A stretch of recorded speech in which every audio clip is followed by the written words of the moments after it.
From Montana's news leader, this is the MTN Noon News.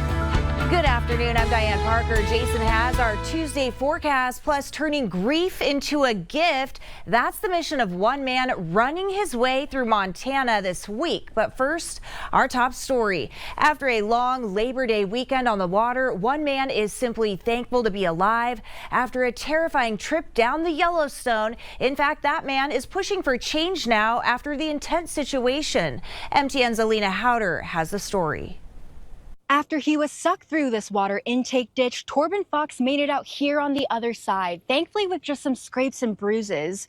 But it's a near-death experience he says he'll never forget. It was like a very calm moment where I was like, I'm gonna die here, so I gotta do something. Torben Fox never expected a calm Sunday fishing trip to turn into a nightmare. I had my paddle board and my two friends were on their tubes. So they lashed their tubes together and then they had my ankle cuff from the paddleboard hooked to one of them. They noticed the south side of the river was dry, so they floated towards the middle where Torben could catch some fish. And we started getting pulled in. Gently right here, so I put down my pole, started paddling. No amount of paddling could prevent what happened next. I started being pulled in backwards because the tubes were behind me and they were pulling me with that ankle cuff. Despite all three wearing life jackets, Torben's two friends became stuck in the first chute, holding on to this log to avoid being submerged. I hit the gate, I'm assuming on my back. My back's got a big bruise on it. Torben wasn't so lucky as he floated into the second chute. The next thing I know, I'm underwater with about 3/4 of my body in the spillway already, just holding on to the gate, and that's when my arm is all bruised up. He tried to pull himself up twice, but didn't break the surface. I'm either gonna die here, or I can either die or survive by going through. So I was like, I have to let go. Torben crossed his arms and let himself go through the spillway. It was very dark, but then I started to see like a glint of green light through the water. Somehow he made it out on the other side and was able to get out of the water and get help for his two friends. We're all just, a little banged up, bruises, cuts, but otherwise, we survived. He hopes his story serves as a warning to others. I really hope that they can put signage or buoys or something out there, or just maybe more education about this particular area of the river. So, this doesn't happen to someone else, especially a kiddo. I don't want a kiddo to go through that. In Laurel, Alina Howder, MTN News.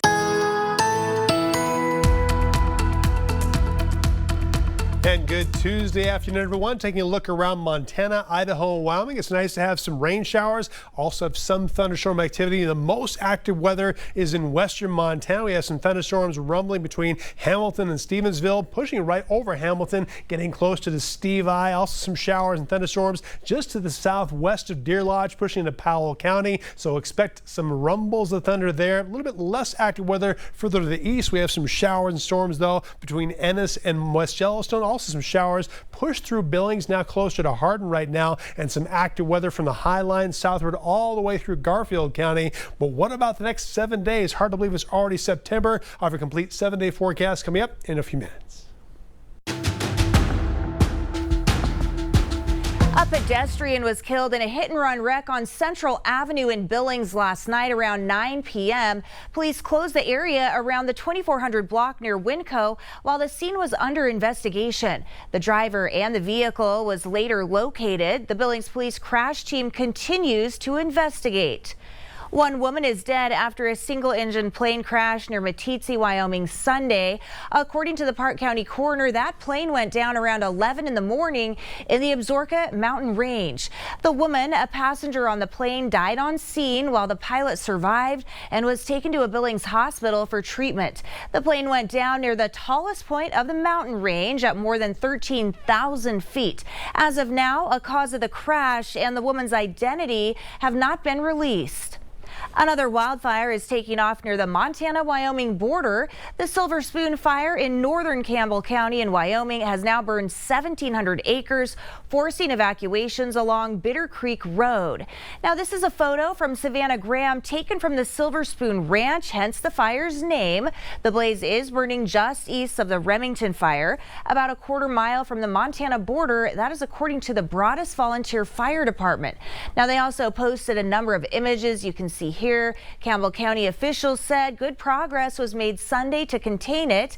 A Southwest Area Incident Management team took control of all of those efforts Sunday evening.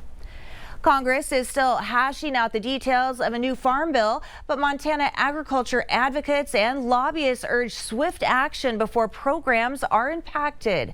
In another farm bill is not passed, federal nutrition programs, including SNAP, will be hit the hardest.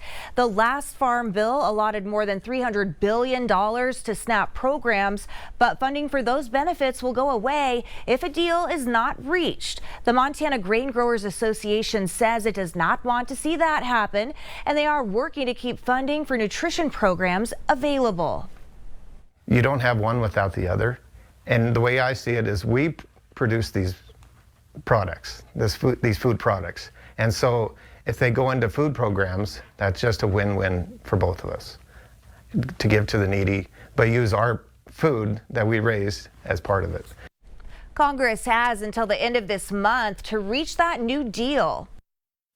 A South Dakota man has channeled the pain from the loss of a child into a unique mission running through every state capital in the lower 48. He is in Montana this week, hoping to reach Helena by the weekend. MTN's David J. introduces us to the man looking to transform grief into a gift. We're on Old Highway 10 outside of Forsyth. Josh Nearing is about 3,000 miles into his 17,000-mile journey.